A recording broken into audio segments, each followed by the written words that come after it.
welcome to the Brazilian Report on YouTube. We're live. Me from São Paulo. I'm Gustavo Ribeiro, the editor-in-chief of the Brazilian Report, and I'm joined today by André Spigariol, who is our Brasilia correspondent. Hi, André. Thanks for joining me today. Hi, Gustavo. How are you? Thank you for having me today.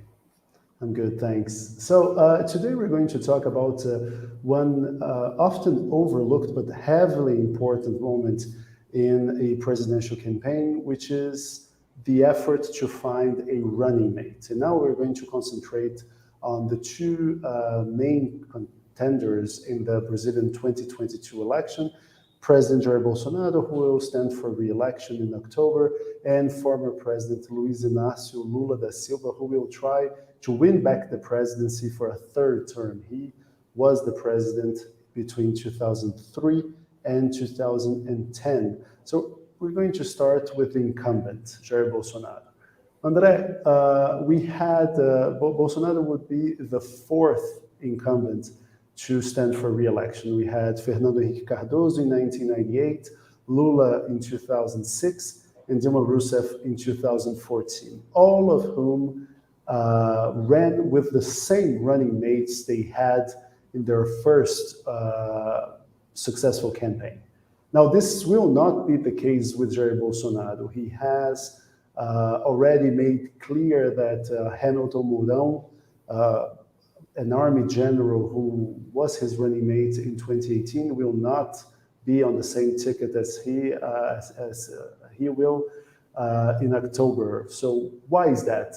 For people who are not following closely these developments, why we will not see a Bolsonaro-Mourn tandem this time around?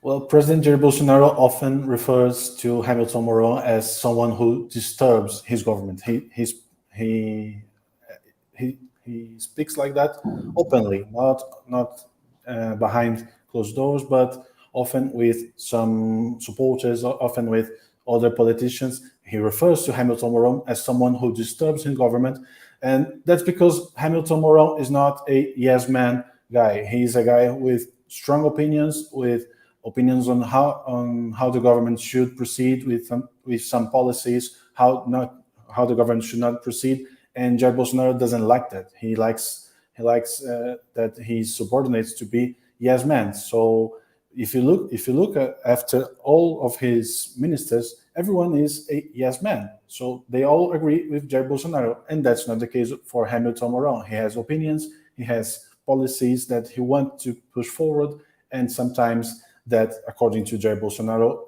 disturbs government. So Bolsonaro doesn't like Mourn, and moreover, Bolsonaro doesn't trust Mourn anymore. That's because the influence of President Jair Bolsonaro's sons, Eduardo Bolsonaro and Carlos Bolsonaro mainly, they at some point in the 2018 campaign, they lost trust in Hamilton Mourn since then, and that was carried over for the mandate for Jair Bolsonaro, and they started government without trusting Mourn. So it's been always a difficult relationship between the president and the vice president, and they are set to part ways in the October race.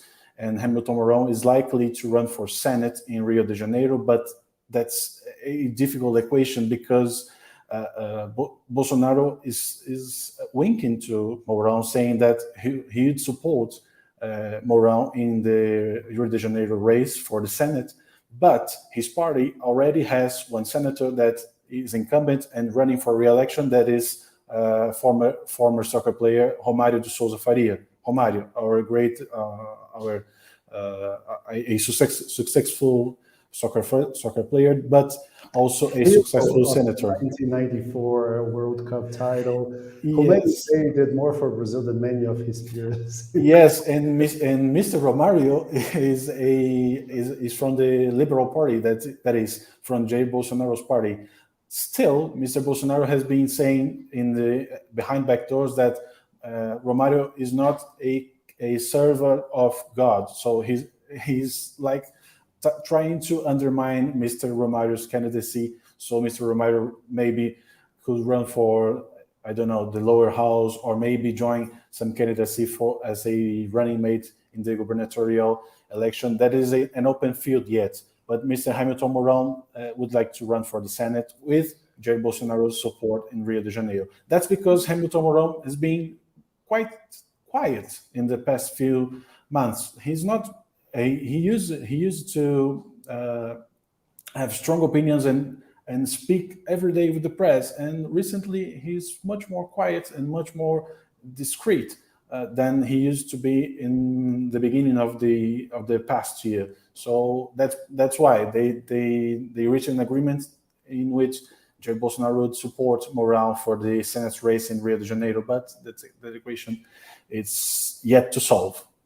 Now, you mentioned something that it will be quite important in this sort of three-dimensional political chess game, which is finding a running mate and making it fit a coalition in a proper manner. So just to make it clear now, Bolsonaro needs someone of his trust, like you said, someone who will not challenge his every move, his every statement. And even if Mourn has been a loyal vice president, he has been quite vocal in showing disagreements with how the government runs business.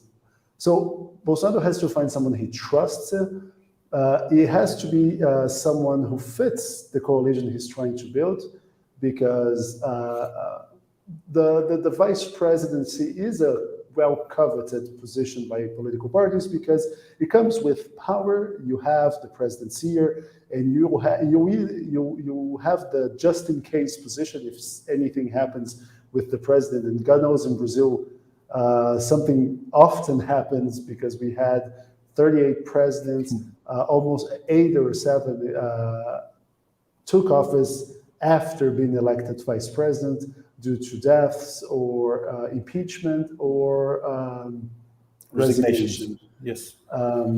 So you have to cater to political parties. You have to be someone of Bolsonaro's trust.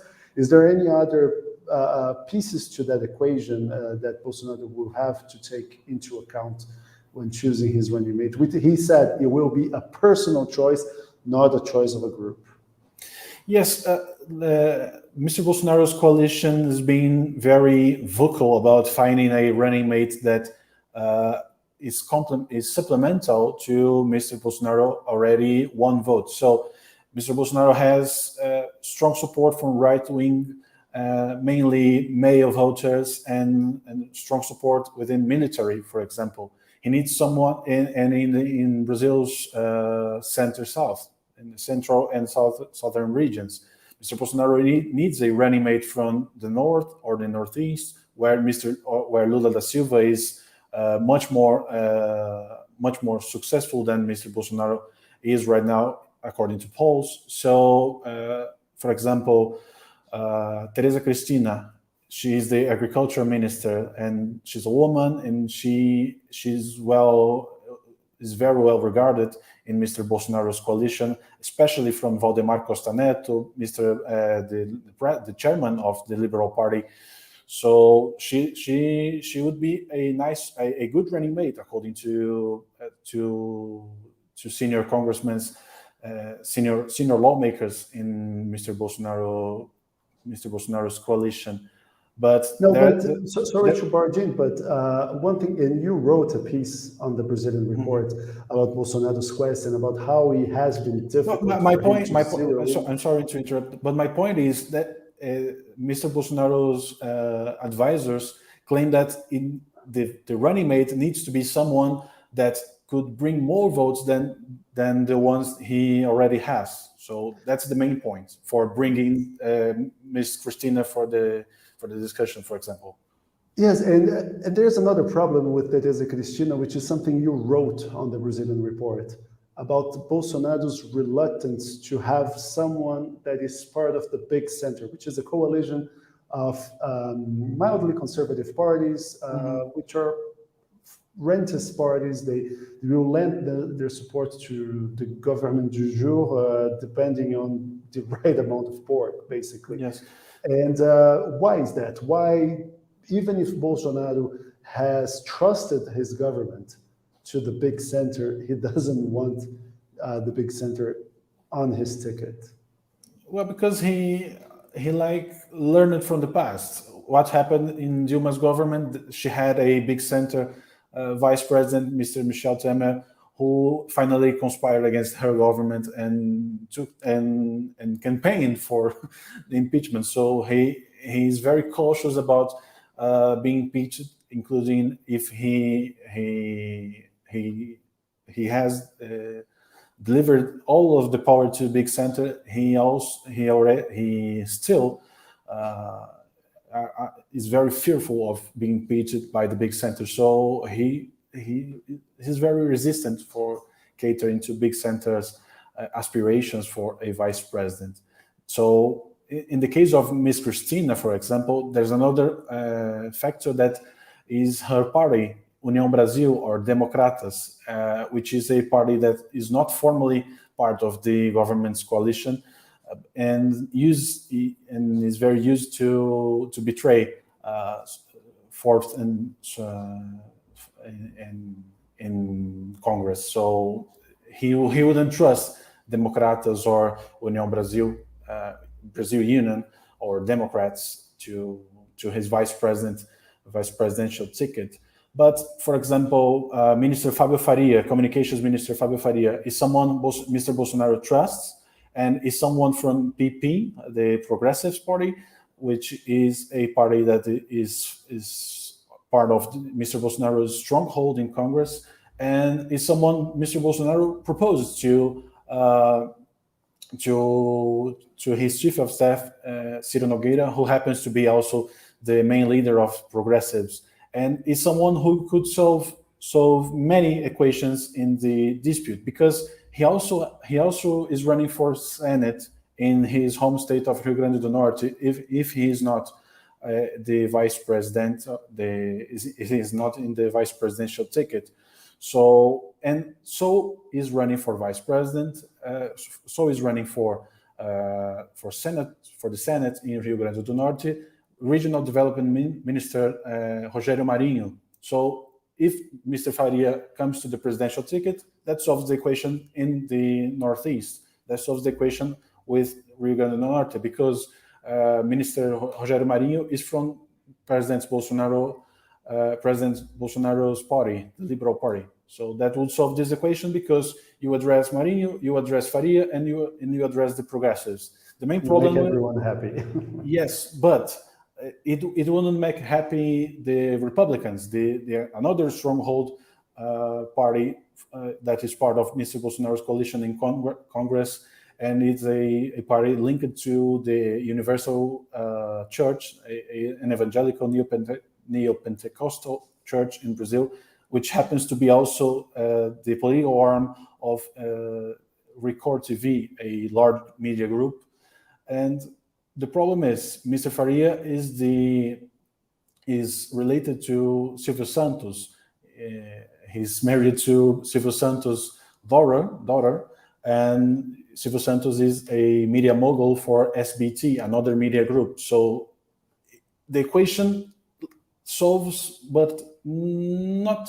The blanket is too short. Someone is going to. Someone is going to get uncovered. Yes. Now, one question is, how attractive the vice presidential nomination really is, considering the fact that all polls show that Bolsonaro is trailing Lula far behind.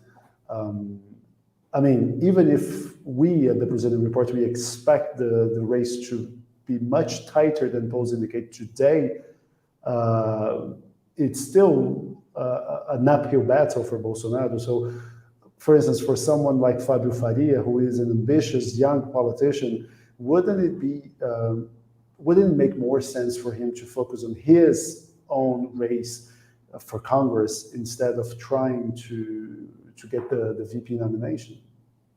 Yes, but when I speak to Mr. Bolsonaro's aides, advisors, ministers, they all bet that the race is not settled yet, and it could favor Mr. Bolsonaro by the end of the year. So they think that there are many things to come in the race, and that's too early to call. This is a certain defeat. And also, they are running now because they have to settle those equations. They have to settle those coalitions by April. That's in April the 2nd. It's the legal deadline for joining a party and for resigning from office to race in the election. So Mr. Faria would have to resign from the ministry by April. So he's open to all possibilities. Ms. Cristina has to resign from the agriculture ministry by April. So by April, they think that, well, now we're going to have a clear picture of yes, the picture will be, now the picture is very shady, and they think that by April the picture will be more concrete. So like what are the polls saying by April? Does he have a chance? Does he have a chance? Does he not? So that's because they are still open and still catering to Mr. Bolsonaro interests, because they think that he can overcome the distance to Lula until April. You mentioned Lula, so let's shift our attention to Bolsonaro's main competitor and the outright leader in every credible electoral poll at the moment. If the elections were today, Lula could win in the first round. Of course, the elections are not today, and like we said, things will get much murkier between now and election day. But still, Lula has to find a running mate of his own. In 2002, he chose a conservative, bona fide conservative businessman from the Liberal Party, which is, with the twists and turns of Brazilian politics, is now Jair Bolsonaro's party, but used to ride with Lula. Now, what have you heard in Brasilia? Because there is this talk about Lula joining forces with Geraldo Alckmin, who served 4 terms as São Paulo's governor and who ran against Lula in 2006, losing to Lula in the runoff stage. I mean, the British say that politics make weird, strange bedfellows, and this would be one of these cases of very unlikely bedfellows. Do you think that, how likely is this Alckmin-Lula ticket actually? I mean, is it just hearsay and those stories that politicians leak to test the waters and to maybe divert attention from the press, or is there something really solid there? No. The negotiations are there. It's a really solid negotiation that is going on. But the problem is, Mr. Lula's coalition is pushing him to the left, not to the center. But Lula thinks that he needs to cater centrist votes in order to win the election. So picking Mr. Alckmin would fit exactly this niche, because Mr. Alckmin is the exact opposite. The archetype of Mr. Alckmin's voters is the exact opposite of Mr. Lula's voters, especially in the Northeast. So catering Mr. Alckmin's votes would be crucial for the win. And Lula knows this, but his grassroots supporters are opposing to this coalition. Yeah, we have even a petition with almost 1,300 signatures, most of which are members of Lula's Workers' Party and the Socialism and Liberty Party, which is a close ally to the Workers' Party. Yes, they are negotiating. There are ongoing negotiations between the far left and the Workers' Party to form a federation of parties to run for the election. So it's very complicated to reach a compromise between the center and the far left in Lula's coalition. And another problem is that Alckmin wouldn't join Lula if he doesn't have the assurance that Lula would govern a much more leftist program than he did between 2003 to 2010. So that's another problem. So Alckmin wouldn't join Lula in this case if he caters to the far left. I mean, in fairness, we have a sample size of 80 years of Lula in government, and he has been anything but an extreme left guy. I mean, he was a centrist president in every acception Most of the time, word. yes. And I mean, it would shock me if Lula would pivot to the left. He's a pragmatic above anything, and he more than anything knows that he has to cater to business sectors and to moderate voters, because in the end, most Brazilian voters are not ideological. They will vote for the person they think will provide them with the best economic conditions in the end of the day, right? No, but look at after economic policy, for instance, Mr. Alckmin wouldn't campaign for a program that proposes revoking the budget cap, the federal spending cap. Wouldn't campaign for reviewing the labor reform. So that's a much more important issue for Mr. Alckmin. He wouldn't campaign for this. I totally agree with what you're saying. My only point is that Lula's administrations were much more to the center than the Workers' Party's discourse, and he actually never quite pushed forward a lot of these agendas that the party campaigns on. For instance, Lula did a pension reform. He angered a lot of civil servants by freezing their salaries at the beginning of his term, which actually led to many defections from the Workers' Party who were disappointed with what they saw as him continuing the economic policies of the center-right government that Lula succeeded. So, I mean, I understand what you're saying, and I think, yes, Lula have to reshape parts of his discourse right now. But even if he runs on these agendas, it doesn't mean he will push forward, because his administration are much more pragmatic than his campaign discourses. I think that the issue is that centrist voters do not want to hear this discourse from Lula, not even here. So hearing the far left discourse from Lula's campaign is a bad sign for centrist parties, and because of that they are cautious about joining Lula. That's the main problem. In the meantime, Mr. Lula has to cater to some leftist parties, because they are still forming the coalition. So if Lula disgruntles the PSOL, the Socialist Party, for example, they could part ways with Lula and launch Guilherme Boulos as a presidential candidate. Although he wouldn't win, but they would have a position, a presidential ticket representing their interests. So that's because in politics, the discourse, the speech is also important. We know for the matter of fact, that Lula wouldn't cater to the far left during government, but in campaign, that's important to attract or to repeal voters. So it's not just blah blah blah. It's not just speech, but those signs are important during the formation of the coalition.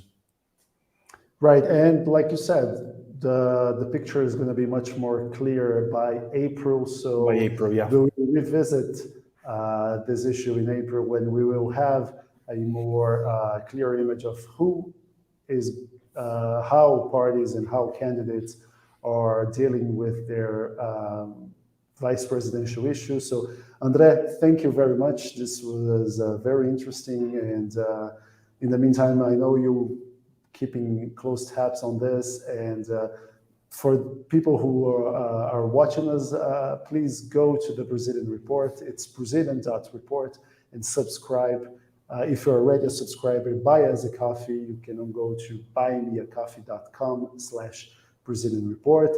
André, thank you very much, and I hope to have you again on the Brazilian Report on YouTube. Thanks for having me. Bye-bye, everyone.